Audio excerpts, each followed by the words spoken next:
Hello दोस्तों, क्या आप भी इस रेफरेंस फ़ोटो का यूज करके ऐसी आउटलाइन बनाना चाहते हैं? अगर ग्रिड मेथड का यूज करके आप ऐसी आउटलाइन बनाना चाहते हैं जिसमें आप हर एक एरिया को अच्छे से कवर कर सकते हो ड्रॉ में, तो चलो हम आपको इस वीडियो में आप बताते हैं। तो जैसा कि बड़े बड़े आर्टिस्ट जो होते हैं, जो बड़े बड़े यूट्यूबर जो ड्राइंग से रिलेटेड वीडियो बनाते हैं, वो सबसे पहले ग्रिड मेथड का ही यूज करते हैं। क्या बात कर रहे हैं? ग्रिड मेथड का यूज करके ही जो हमारा आउटलाइन है वो परफेक्ट बनता है। तो इसके लिए मैंने A4 साइज़ के पेपर में, नॉर्मल सा पेपर, मैंने कोई बड़ा पेपर नहीं, नॉर्मल सा पेपर मैंने लिया है, जिसमें मैंने ग्रिड मेथड यूज करने के लिए ये स्केल से 2-2 सेंटीमीटर के गैप में लाइन कर रहा हूँ। आप चाहो तो पेपर का साइज़ बड़ा कर सकते हो, आप A3 ले सकते हो, आप A2 भी ले सकते हो। बस आपको क्या करना है कि उसमें जो सेंटीमीटर है, अगर आपको बहुत छोटे डिटेल्स को कवर करना है तो आप 2 सेंटीमीटर 1 सेंटीमीटर तक भी जा सकते हो। जनरली मैं A4 साइज़ में ऐसे ड्राइंग जैसे वॉलपेपर टाइप से थीम हो तो मैं A4 साइज़ में 2 सेंटीमीटर का गैप ले लेता हूँ। अगर कोई रियलिस्टिक कोई पोर्ट्रेट ऑर्डर कमीशन आता है तो मैं 1 सेंटीमीटर का गैप लेता हूँ। उससे क्या होता है कि बहुत छोटे छोटे पार्ट्स कवर हो जाते हैं।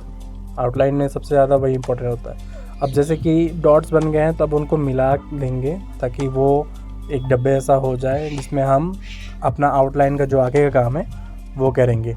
अब वो नंबरिंग दे देते हैं हम, जिससे हमको पता चला कि कौन से ब्रिक में कैसा करना है। तो जैसा कि ग्रेड कंप्लीट हो गया है, तो अब हम गणेश जी के फेस के पार्ट को ड्रॉ करेंगे। तो सबसे पहले आइज़ को ड्रॉ करते हैं, क्योंकि गणेश जी के आइज़ बहुत प्यारे हैं। बात तो सही है। बात तो सही है, बट आइज़ वाला पार्ट ड्रॉ करने का रीज़न है कि मुझे पर्सनली आइज़ वाला पार्ट बहुत इम्पोर्टेंट लगता है। मैक्सिमम टाइम चेहरे का एक्सप्रेशन आइज़ पर डिपेंड करता है।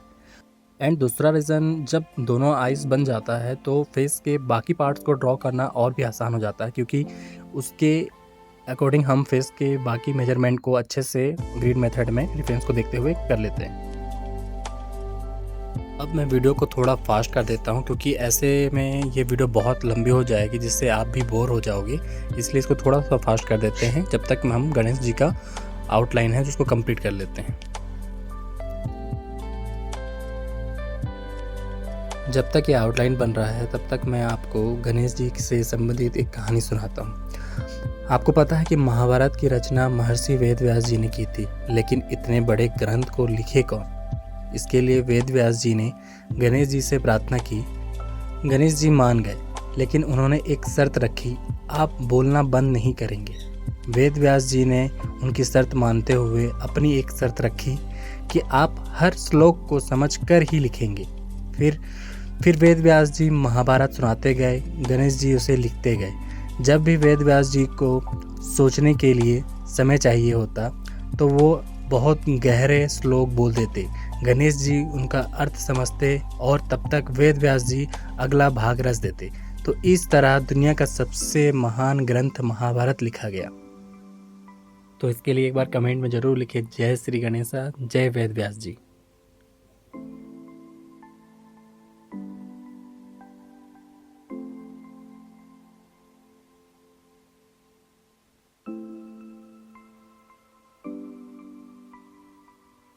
गणेश जी का तो आउटलाइन बन गया है, बट रेफरेंस में जहाँ जहाँ डार्क वैल्यू दिख रहा है हम उसे ऐड कर लेते हैं, ताकि हमारा जो आउटलाइन है वो थोड़ा एक्यूरेट दिखे हमें, और जब हम शेडिंग करने आएँ तो हमें आइडिया रहे कि यहाँ हमको डार्क वैल्यू ऐड करना है।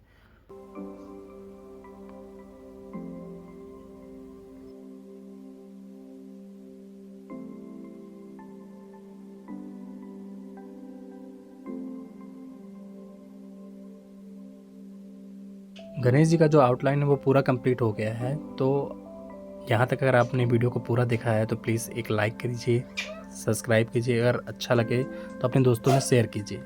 अब हम बाकी का जो पार्ट है उसको ड्रॉ करने की कोशिश करते हैं, जिसमें हम अभी शिव जी के हाथ की ड्रॉ कर रहे हैं। जैसा कि रेफरेंस में है वैसे ही हम देखते देखते हर स्ट्रोक को धीरे धीरे लेंगे। मैंने वीडियो फॉरवर्ड की है इसलिए आपको फास्ट लग रहा होगा, पर हम धीरे धीरे ही उसको ड्रॉ करेंगे। भले ही हमको टाइम लगे, हम एक दिन में केवल आउटलाइन ही कवर करें, बट हम धीरे धीरे करेंगे, क्योंकि अगर हमारा आउटलाइन परफेक्ट नहीं होगा तो हमारा जो ड्राइंग है वो परफेक्ट नहीं बनेगा। हमारे इतने मेहनत करने के बाद कुछ छोटी चीज़ों की गलती से हमारा ड्राइंग इनकम्प्लीट लगेगा। इसलिए हम हर एक स्ट्रोक को आराम से अपना टाइम लेते हुए कंप्लीट करेंगे।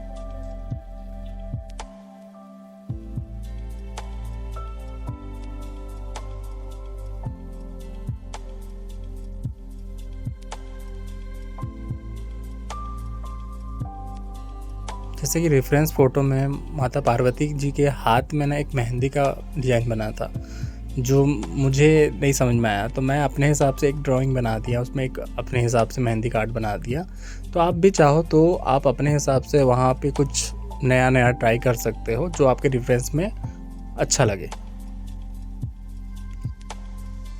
फाइनली जो आउटलाइन है वो कंप्लीट हो गया है। तो अगर आपने ये वीडियो पूरा देखा है तो प्लीज़ एक लाइक ज़रूर करिएगा और चैनल को सब्सक्राइब कीजिए, ताकि इसका जो सेकंड पार्ट है, जो जिसमें हम शेडिंग करेंगे, वो भी आपको समझ में आए। तब तक के लिए thank you so much for watching my video.